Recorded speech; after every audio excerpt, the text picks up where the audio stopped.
So welcome, Bronek. Thank you for taking the time to talk to us today. I'm just going to dive straight in. So you're currently Sheriff of London and that tenure comes to an end shortly. So what's been the most rewarding aspects of the role for you? It's good to be here, Tracy. The role of the Sheriff of the City of London is twofold. First, to promote an understanding of the rule of law, and the second, to promote social cohesion.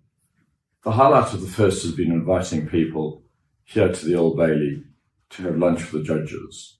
Every lunch guest we have goes away with a much fuller understanding of the challenges of the criminal justice system and the good work that happens here at the Bailey. That's been very satisfying. The other satisfying part has been using the social cohesion element to invite charities here to the Old Bailey to use it as a home for their fundraising events. I've probably had half a dozen charities, including the East End Community Foundation, invite their supporters.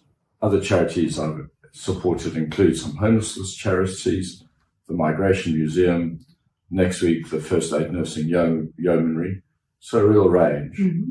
And the third highlight has been, actually draws on my role at the East End, is actually bringing together businesses who would like to broaden their intake of employees with charities in the sector. I realise that there's lots of goodwill, but people just don't know each other. So using the Old Bailey facilities, we could have events where people came together and met each other. Great, yeah, and I would say that's definitely true for someone that didn't know anything about the Old Bailey or Sheriff of London. I'm not sure I'm supposed to admit that, but I didn't, and so I've learned a huge amount over the last year, and it does seem that ability to draw people together is like using the Old Bailey as a centre for that, and your role as that has been really effective. For sure. I mean, I think you shouldn't feel embarrassed about not understanding the City of London and the role of the Old Bailey. Most people don't know. And so again, that's part of the role, is to educate and inform so people understand that it's not a group of judges in an ivory tower. They have a real outreach program. They actually engage in some of the toughest issues that society has on a day-to-day basis, sadly, through the people they see in their courts. Amazing. Okay, so we're now going to go on to leadership, which I guess is very much linked to your Sheriff of London role, but your career has been in the private sector.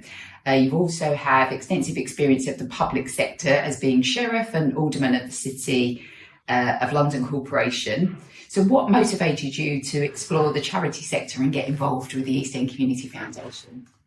I think to me, leadership is about setting a direction and then enthusing people to work together to achieve that aim. Because I used to look out my glass building to the East End and say there's a lot of need in that part of the geographic part of London, but I have no idea how to get there and who to help.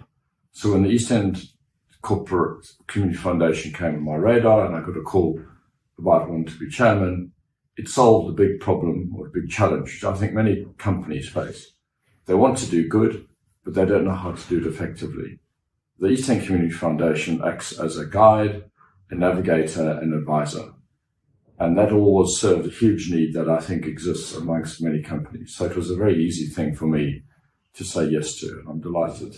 I was delighted to be chosen to become chairman. And I was delighted that you said yes. So that's great. And so in terms of your experience then across all three, do you think the leadership skills that you've demonstrated are transferable to each, or is there a different response that you have to take to each sector? I think that leadership is, some of the traits are common across each. As I said, it's about setting a direction, helping form the direction through discussion, and then enthusing people to put the energy into doing it. I think that's common. I think for me, one of the biggest differences is scale. The business that I was involved in running had several thousand people in it. The East End Community Foundation has a dozen. So it's a different way of managing. It's more about the scale rather than the actual leadership skills and abilities. I do think there's transferability more than people probably think. Great. And I guess in terms of your experience and exposure to the charity world, relatively new, although you've been involved in charities for a long time, but is it something that you'd recommend to others, to senior professionals? I do. I think if you want to make a difference, you have to get involved. And actually getting involved in an organisation like the East End Community Foundation, a similar one, is a very good way to get involved. You have to know what you don't know. And I think that's one of the things you have to be humble about. So I need to learn before I go and pontificate. In fact, pontificating is never helpful. Doing is much more beneficial. Great, that's great advice. Thank you. So now a bit more about your sort of personal philanthropy and your charitable giving. So you have the Masojada Family Charitable Fund that supports your philanthropy. But what inspired your commitment to philanthropy and what's motivated the evolution of that over time? I think the reality is I'm an immigrant to the country. I've done pretty well living and working here. And to me, it was a matter of sharing some of the financial rewards of success with others and in a way paying it forward. I didn't like getting all deep and philosophical about it, but that's what I felt. So over the years, I've supported the scholarship fund, which brought me here, who needed money. I've supported other educational institutions that I've been to here in South Africa. Some